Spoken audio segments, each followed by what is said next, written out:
Thanks, Chairwoman. Thank you all for being here. Again, with 3 minutes max, I'm going to pepper you a little bit here. But first, let me say this. I feel honestly blessed with the libraries I have in my district. We do so much work together, and they are incredible. I can only hope that all the libraries across the state are even half what they are, because they're incredible. With that said, are we seeing an increase in patronage or decrease? What are we seeing over the past couple of years?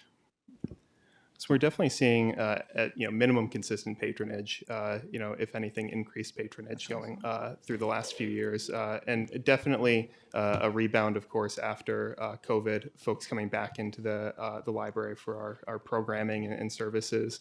Of course, during COVID, folks moved over to the digital side of things a lot, which has continued as well. And we have, of course, a massive bill for ebooks, but we are seeing that continued patronage. Now, part of that, a lot of the libraries have makers labs and things like this. Do all of them have that, or is there a select few, or how many of them do have makers lab?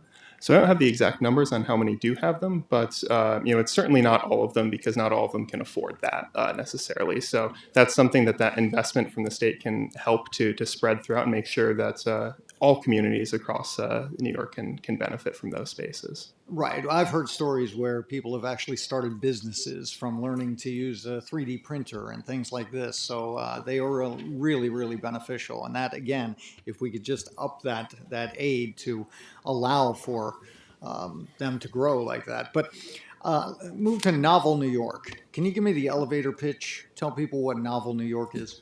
Yeah, of course. So Novel New York is a web-based suite of databases and digital resources that features hundreds of magazines, journals, newspapers, et cetera, research and reference materials that's available to all New Yorkers across New York.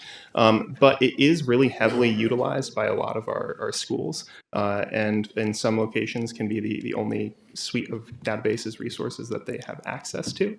And so it becomes really important for making sure that there is equity across the state and making sure that our students are on the same level and ready as they move forward into college and careers. So that's funding right now. That's funded at $3 million. But you had mentioned you were asking for 31. So $3.1 million for sorry, that. Yeah, I thought that's a big. Hey, I'll take 31. But, $3.1 million in order to keep pace with those contracts have kind of baked in increases periodically. We want to make sure that this coming year we're able to keep all of the resources we already have there and not lose anything that our students are currently having access to. 5 seconds left. High-speed internet. Are we there yet? Upstate in all the libraries, do we have it? So we're still working on that. Okay, but the feds part of the construction aid. There's a commitment there. Yes. Okay. Thank you. Thank you very much.